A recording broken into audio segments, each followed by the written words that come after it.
അസ്സലാമു അലൈക്കും വറഹ്മത്തുള്ളാഹി വബറകാതുഹു.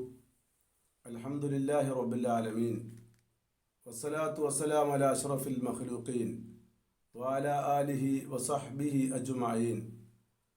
അല്ലാഹുമ്മ സ്വല്ലി വസല്ലിം വബാരിക് അലാ റസൂലിക സയ്യിദിനാ മുഹമ്മദ്. ബഹുമാനമുള്ള സഹോദരന്മാരെ, പ്രിയപ്പെട്ട കൂട്ടുകാരെ, കുടുംബജീവിതം അതുപോലെ വിവാഹം എന്നൊക്കെ ഉള്ളത് അനിവാര്യമായ ഒരു സംഗതിയാണ്. ഈ വിവാഹം എന്നത് ഹബീബായ നബിതങ്ങളുടെ ചര്യയിൽപ്പെട്ടതാണ്. മഹർ കൊടുക്കാൻ കഴിവുള്ളവനും വിവാഹം ആവശ്യമുള്ളവനും ദീനും തറവാടിത്വവുമുള്ള ഒരു സ്ത്രീയെ വിവാഹം ചെയ്യൽ സുന്നത്താണ്. വളരെ മനോഹരമായ രീതിയിലാണ് പരിശുദ്ധ ഇസ്ലാം അതിനെ വിലയിരുത്തുന്നത്. ഹുന്ന ലിബാസുല്ലക്കും വഅൻതും ലിബാസുല്ലഹുന്ന. തീർച്ചയായും അവർ നിങ്ങളുടെ വസ്ത്രമാണ്, നിങ്ങൾ അവരുടെയും വസ്ത്രമാണ്.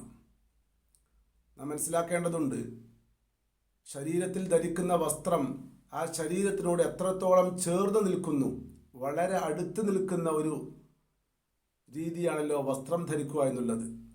ആ ഒരു വസ്ത്രത്തിനോടാണ് ഉപമിച്ചിട്ടുള്ളത്. നിങ്ങൾ അവരുടെയും അവർ നിങ്ങളുടെയും വസ്ത്രമാണ്. അത്രത്തോളം വളരെ അടുത്തുള്ള ഒരു ഇടപഴകലാണ് വിവാഹത്തിലൂടെ സംഭവിക്കുന്നത്. വളരെ കൃത്യമായ നല്ല ഒരു വ്യക്തമായൊരു കാഴ്ചപ്പാടാണ് പരിശുദ്ധ ഇസ്ലാം ഈ വിവാഹത്തിലൂടെ മുന്നോട്ട് വെക്കുന്നത്. പ്രതാപത്തിനും പണത്തിനും പ്രതാപത്തിനും പ്രാധാന്യം നൽകാതെ മതബോധത്തിന് പ്രഥമ സ്ഥാനം നൽകുക എന്നതാണ് ഈ വൈവാഹിക കർമ്മങ്ങളിൽ ഒന്നാമത്തെ സ്ഥാനം നൽകേണ്ടത്. മാത്രമല്ല, ഈ വിവാഹം കൊണ്ട് നാം ഉദ്ദേശിക്കുന്നത് സമാധാനപരമായ ജീവിതമെന്നാണ് പരിശുദ്ധ ഖുർആൻ വിശദീകരിക്കുന്നത്. സമാധാനപരമായ ജീവിതം എന്ന് പറഞ്ഞാൽ ഒരാൾക്കൊരു പ്രയാസവും ബുദ്ധിമുട്ടും അനുഭവപ്പെടുമ്പോൾ മറ്റുള്ളവരോടത് പങ്കുവെച്ച് അവരും അതിൽ പങ്കു ചേർന്നുകൊണ്ട് അത് മുന്നോട്ട് പോകാനുള്ളൊരു സാഹചര്യം ഉണ്ടാക്കുക എന്നുള്ളതാണ്. അപ്പോൾ രണ്ടാളും എല്ലാവിധ സുഖദുഃഖങ്ങളിലും പങ്കുചേർന്ന് സന്തോഷത്തോടു കൂടി ജീവിക്കുമ്പോൾ അതൊരു സമാധാനപരമായ ജീവിതം നമുക്ക് അതിലൂടെ ലഭിക്കുന്നതാണ്. അതുകൊണ്ടാണ് പരിശുദ്ധ നബി സല്ലല്ലാഹു അലൈഹി വസല്ലമ തങ്ങൾ പറഞ്ഞത്, മനിസ്തതാ മിൻകും അൽബാഅത ഫല്യതസവ്വജ്. നിങ്ങൾക്ക് വിവാഹം ചെയ്യാനുള്ള സംവിധാനങ്ങളും സൗകര്യങ്ങളും അതിനുവേണ്ട ആവശ്യമായ കാര്യങ്ങളൊക്കെ ഉണ്ടെങ്കിൽ നിങ്ങൾ വിവാഹം ചെയ്യുക. അപ്പോൾ വിവാഹം ചെയ്യാനുള്ള എല്ലാ സംവിധാനങ്ങളും സൗകര്യങ്ങളും ഉണ്ടായിക്കഴിഞ്ഞാൽ നിങ്ങൾ വിവാഹം ചെയ്യുക. ഫഇന്നഹു അഗദ്ദു ലിൽ ബസർ വഅഹ്സനുൽ ഫർജ്. കാരണം ആ വിവാഹത്തിലൂടെ നമ്മുടെ ധാർമ്മിക മൂല്യം കാത്തു സൂക്ഷിക്കുന്നതാണ് എന്നുള്ളതാണ്. മോശമായ പ്രവണതയിലേക്ക്, അനാശ്വാസമായ പ്രവർത്തനത്തിലേക്ക് പോകാതിരിക്കാനാണ് വിവാഹമെന്നാണ് പരിശുദ്ധ ഇസ്ലാമിലൂടെ നമ്മെ പഠിപ്പിക്കുന്നത്.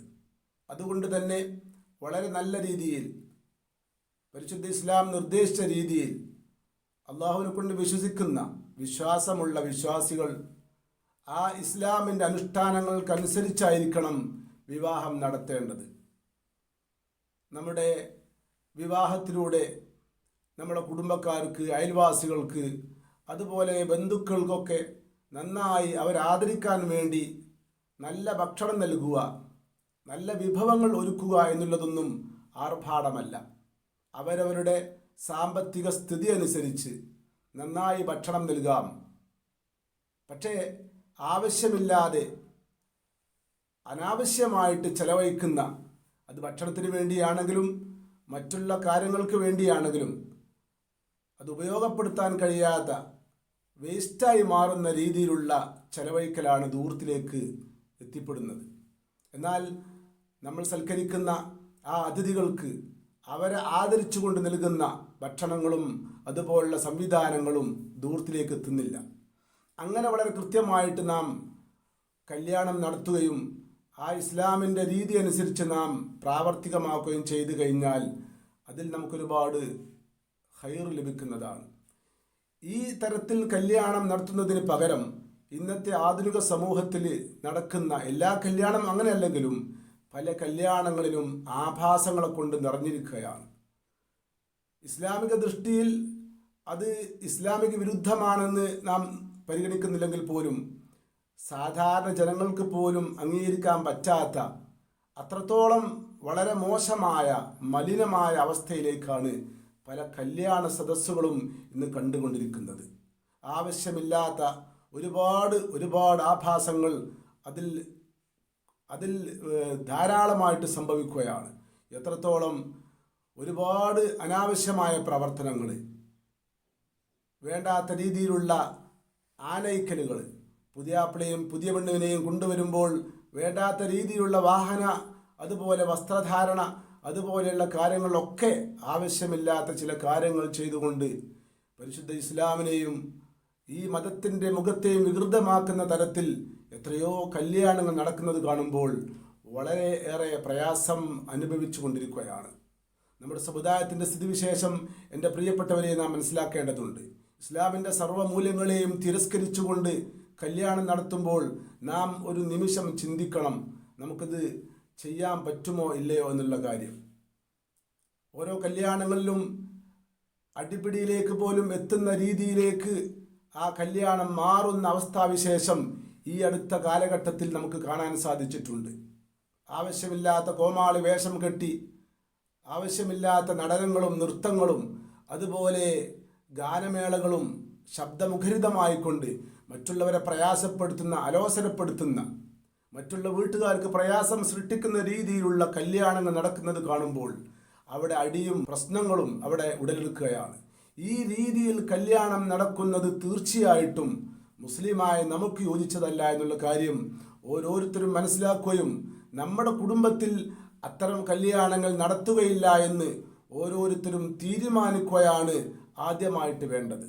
എന്നാൽ ഇത്തരം തോന്നിവാസങ്ങളും അനാശാസമായ പ്രവർത്തനങ്ങളും ഒരു പരിധിവരെ നമ്മുടെ കല്യാണ വീടുകളിൽ നിന്ന് ഇല്ലായ്മ ചെയ്യാൻ നമുക്ക് സാധിക്കുന്നതാണ്. അതിൻ്റെ അപ്പുറം ഓരോ മഹല്ലിൻ്റെ നേതൃത്വം കൊടുക്കുന്ന ആളുകളും അതിശക്തമായ രീതിയിൽ ഇടപെടുകയും അതില്ലായ്മ ചെയ്യാൻ ശ്രമിക്കുകയും ചെയ്തില്ലെങ്കിൽ സമീപ ഭാവിയിൽ നമ്മുടെ മതത്തെയും സമുദായത്തെയും സമൂഹത്തെയും പറയിപ്പിക്കുന്ന തരത്തിലേക്ക് ഇതെത്തിക്കൊണ്ടിരിക്കുകയാണ്. പലരും വളരെ മോശമായിട്ടാണ് നമ്മളെ ചിത്രീകരിക്കുന്നത്. ഈ ഒരു പ്രവണത കാരണം വളരെ സങ്കടകരമാണ്. നമുക്ക് ഇസ്ലാമിൻ്റെ പരിധി ലംഘിച്ചുകൊണ്ട് നടത്താൻ പാടില്ല എന്ന് പഠിച്ചാലും മനസ്സിലാക്കിയാലും അതൊന്നും ഉൾക്കൊള്ളാതെ ഒരു വിഭാഗം ആളുകൾ എല്ലാവരെയും എതിർത്തുകൊണ്ട് നന്മ പറയുന്നവരെയും പരിഹസിച്ചുകൊണ്ട് ഇത് മുന്നേറുമ്പോൾ വലിയ ഗൗരവമാണ് എന്ന് എൻ്റെ പ്രിയപ്പെട്ടവരെ നാം മനസ്സിലാക്കേണ്ടതുണ്ട്. അതുകൊണ്ട് തന്നെ മുസ്ലിമായ വിശ്വാസമുള്ള നമ്മൾ അള്ളാഹുവിനെ ഭയപ്പെട്ടുകൊണ്ട് നാം ഈ പരിശുദ്ധമായ സുന്നത്തായ നല്ലതായ കർമ്മത്തെ വികൃതമാക്കാതെ നന്നായി നല്ല രീതിയിൽ നാം കല്യാണങ്ങൾ നടത്താനുള്ള ഒരു ശ്രമം ഓരോരുത്തരുടെ ഭാഗത്തുനിന്ന് ഉണ്ടായിരിക്കണം. അതിനുവേണ്ടി പ്രതിജ്ഞ എടുക്കണമെന്ന് പറഞ്ഞുകൊണ്ട് അവസാനിപ്പിക്കുന്നു. അസ്സലാമു അലൈക്കും വറഹ്മത്തുള്ളാഹി വബറകാതുഹു.